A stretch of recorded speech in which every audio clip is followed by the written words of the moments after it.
to Tech Talks, the People and Planet podcast. We've got Jesse Shanahan on the show today. Jesse, hi, how are you? I'm doing well. How are you? I'm good, thank you. Thank you for joining us all the way from Stockholm, Sweden. So that's going to be an interesting chat as well. But Jesse, you are the CTO at Another Round, which is a personal training platform. So we are super excited to get to know that a little bit more. Why don't you start by sharing the problem that you guys solve with the mission, and perhaps what inspired the founder to start that business as well? Yeah, absolutely. So, the problem that we're aiming to solve is actually one that the founder himself ran into. And so, during the pandemic, when most folks weren't going to gyms, a lot of fitness services moved online. And so, in particular, personal training. Instead of being able to meet your personal trainer in the gym, you had to kind of figure out an online solution. And so the first kind of hurdle that our founder, Max Cotton, ran into is that when you're a personal trainer and you move into an online business, it's actually there's some pretty significant differences. And so he kind of started the first iteration of the company helping trainers start their online side of their personal training business. Now, as that particular company grew, he very quickly realized that there was a bit of a problem. And that problem was trainers are limited in how many people they can train, both limited in terms of time, but also quality. Maybe trainers could force in more people, but the quality would suffer. And so there's a scalability problem fundamentally that if a business that hires trainers wants to be profitable, ideally they want to keep their number of trainers lower, their overhead lower, but have those trainers training more people. Now, it's not just a kind of profit problem. It's also a problem that trainers are facing, that there are kind of laborious, monotonous tasks that they have to do over and over again. And this is part of their work, but it's not really kind of the special thing that trainers bring to the table. It's part of their work, but it's not really where they shine. And so that's where Max first got this idea of, well, could we automate some of these monotonous tasks so that trainers are freed up to, one, like their job a bit more probably, but also they're freed up, they have more time to bring what makes them unique to the table, kind of that part of their work that only a human being can do. And that's a lot of that interpersonal connection, a lot of kind of that, decades of experience, their personal support and communication with their members, things like that. And so that kind of was the initial inspiration behind what we have today. And now it's grown quite a bit. We originally started out with that kind of business problem that we then turned, of course, into a technical problem of how do we automate creating a personalized workout. Now, to clarify, we're not trying to do everything a trainer can. So we're not trying to replace the trainer. This is a company that, at its very core is by trainers for trainers. It's how can we kind of do 80 to 90% of that work for the trainer so that they can just look at a program, make some tweaks, and, move on with their day. And it's kind of the difference. The way I like to put it is, especially to folks who aren't personal trainers, I'm not a personal trainer. It's kind of like the difference between sitting down and you have a blank document in front of you and you need to write something versus having somebody kind of take a first draft. Even if you end up editing a lot of it, it's still a lot faster for somebody else to have gotten you part of the way there, at least gotten you started. And so that was the original business and technical problem we were trying to solve. Now, as we built it, we realized very quickly that what we had actually stumbled upon in kind of our core methodology, our core algorithm, is something that could actually be applied to a lot of different fitness services. So not just automating creating a personalized workout, but we could do the same thing for a personalized exercise class or for a competitive athlete to have a training program that's custom to them, or even branching outside of kind of the fitness space, looking into injury rehabilitation and physiotherapy.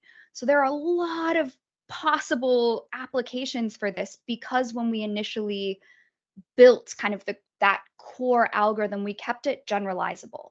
And so this is something that I will admit it sounds kind of like I'm contradicting myself at first, but I'll explain. It's somehow both generalizable and it's specialized. And by that I mean it's specialized more so than a lot of, say, generative AI models you might hear about on the news. This was created to solve health and fitness problems. That is kind of baked into the core of how it works. It's generalizable in the sense that it doesn't have to only be applied to creating workouts. It can be applied to any kind of fitness or health routine or service. So in that case, we're kind of balancing those two things. We want to keep it very specialized, but we also want to make sure we're building something that is flexible enough to tackle a wide variety of different problems.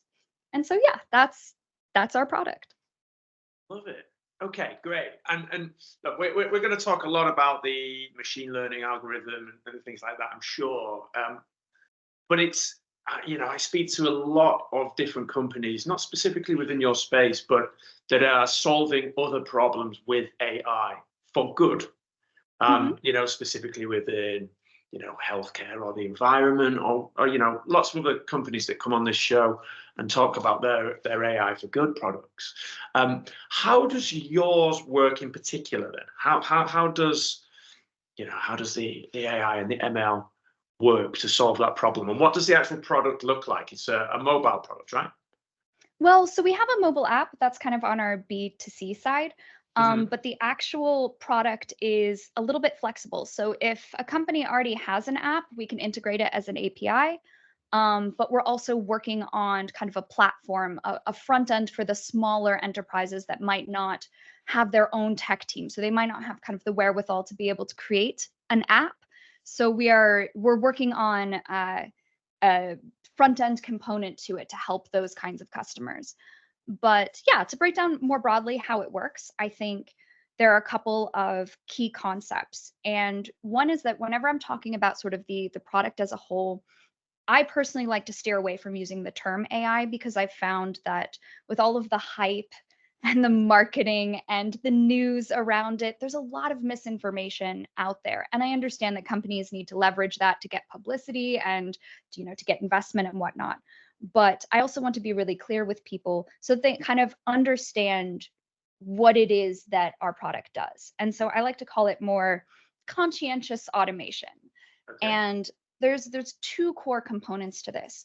And the reason why I've split it into two is that part of that hype and part of the trends that I've seen in technology over time, that there are these kind of bubbles that bloom and burst. And so if you as a company are kind of putting all of your eggs in the basket of one of those bubbles, to mix my metaphors a little bit, you run the risk that when that bubble bursts, your company is kind of left in a really rough place. Not to mention that we're seeing trends in different countries of increasing legislation and regulation of, in particular, machine learning. And so to kind of safeguard our company into the future, I've split the product into two. And one component is machine learning. That's a component that we're actively developing and tuning and working on and researching constantly. The other component is it is conscientious automation still, but it is machine learning in the sense that it improves over time, but I stay away from those terms because when you say things like AI, ML, people immediately jump to ChatGPT, Midjourney AI, right? They think of generative AI or large language models, or they think of neural networks. And that's not what this component is. This component is designed to get us 80% of the way there. And in the event that something catastrophic happens, I don't know, it's probably not going to happen, but let's say the EU banned machine learning, our company could still be successful. Okay. We would still have a core product that succeeds. And even regardless of legislation, it could be that you have, tech wary companies, tech wary customers. They want your product, but the AI ML side actually causes them concern. And so I like that it's intensely modular so that if needed, I can strip out the machine learning component and still have something that functions incredibly well. Now, at its core, what it does is that it does take a lot, like probably AI models that you've heard about before. It takes in some input data. And this input data for us ranges from the person who wants to participate in that exercise activity, information about them that they consent to give us. So things like, what are your goals? Do you have any injuries or disabilities? What kinds of exercise do you like? What kinds of exercise do you hate? How many days a week do you like to work out? Things like that.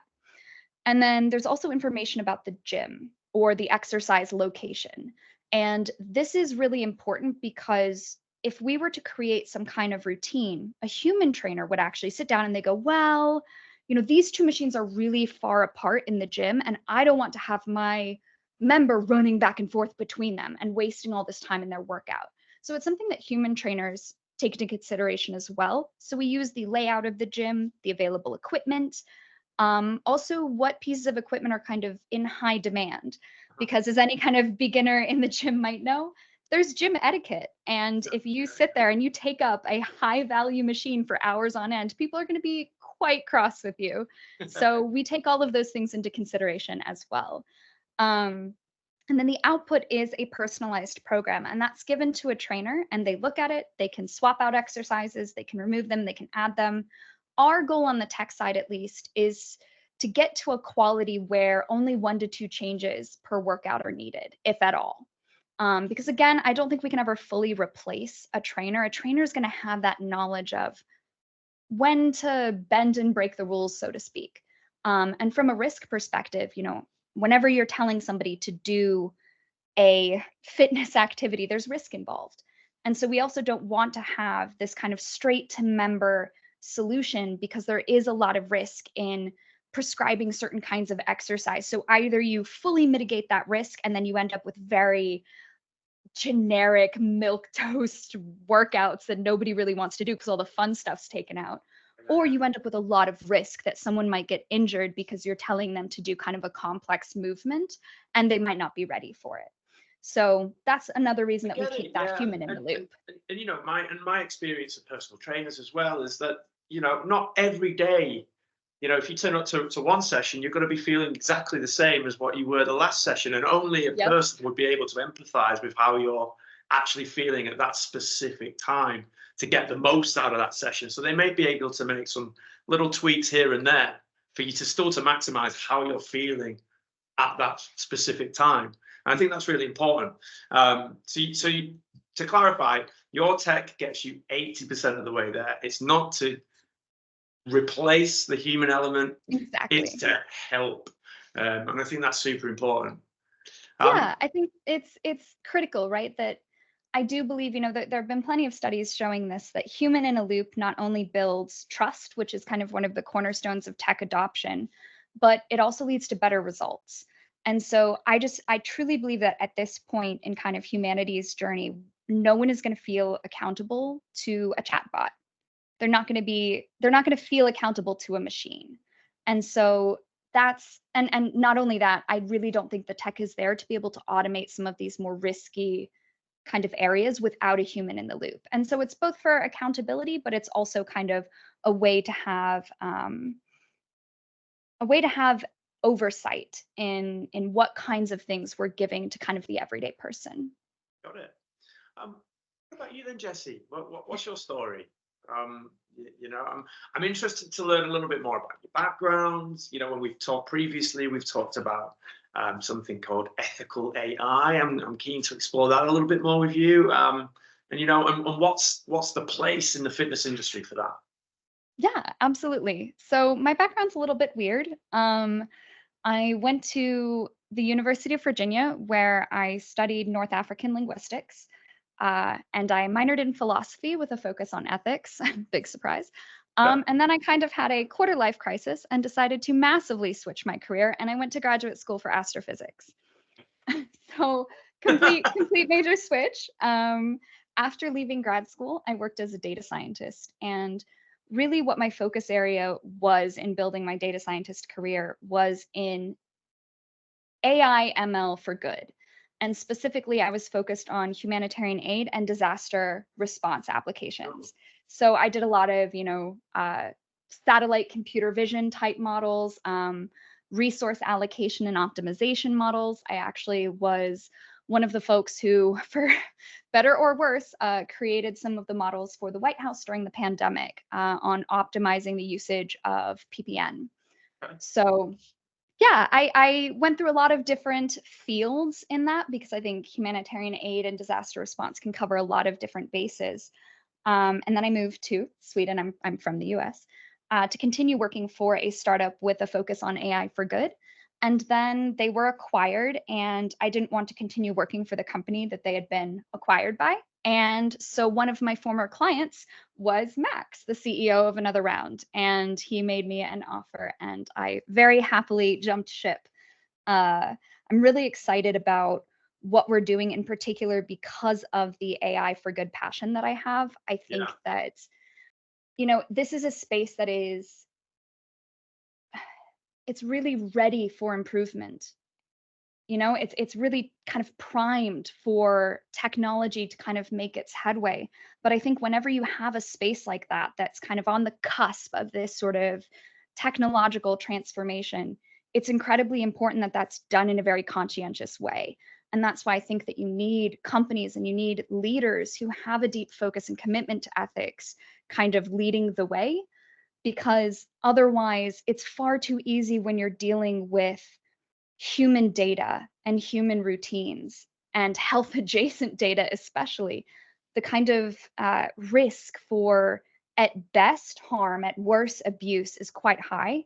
And so it's very important to have those initial forays into kind of technological research be ethically driven, because otherwise you can turn an entire industry off of using technology. And I've seen that happen where, kind of, I would say, not conscientious, not ethical development of technology resulted in entire companies turning away from technology that could have actually really helped them. But because it wasn't done with explainability or transparency, and privacy and all of the cornerstones of technology ethics, those companies thought, well, this fundamental concept, this approach is the problem versus the application. And I would really like to not see that happen for fitness, because I think there's a huge opportunity here. And while we did start with personal training, I personally am incredibly motivated by the fact that the World Health Organization has shown that a staggering percentage of global mortality is caused by preventable non-communicable diseases. And that means non-communicable, they're not contagious, and they're preventable. And when you read their research, it's incredible. Like, you sit there and you're like, that's it? Because they talk about the key ways, how do you prevent these diseases? And it's not anything that should shock any of us. It's move more, eat better, don't smoke and drink. But if it was just that simple, everyone would do it. And so, food and movement, these are things that have deep cultural associations, socioeconomic barriers, stigma.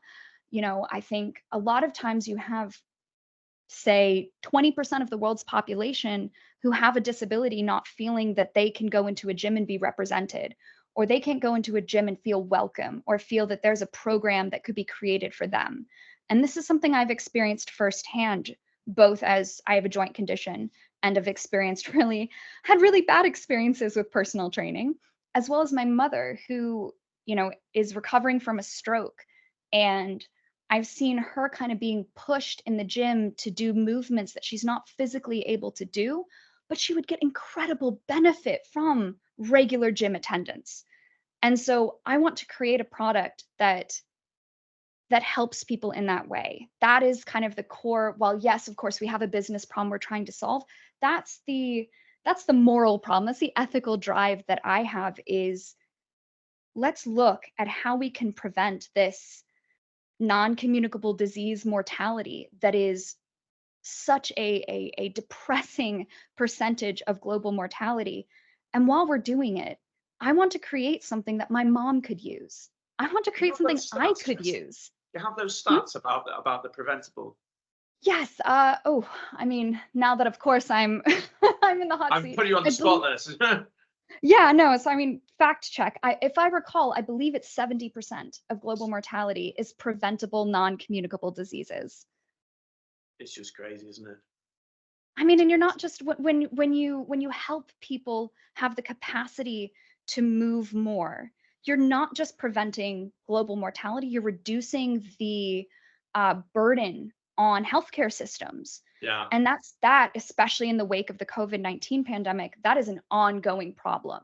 And so you can kind of solve multiple problems just by kind of tackling Burnt how out do healthcare we, yeah, workers, we see it all the time. In the UK at the moment, we've got junior doctors on strike, we've got midwives on strike, because of these different things, So there's yeah. so many problems that, you guys that are building these products are solving.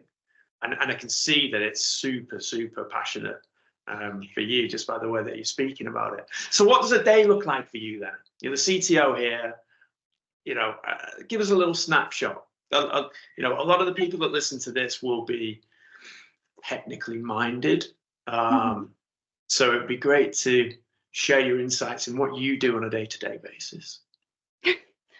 I've thought about this. It's a question that I actually get asked somewhat frequently. The challenge being that when you're this early stage, no 2 days look the same. Yeah. When I started working with Max, I was the only technical person at the company.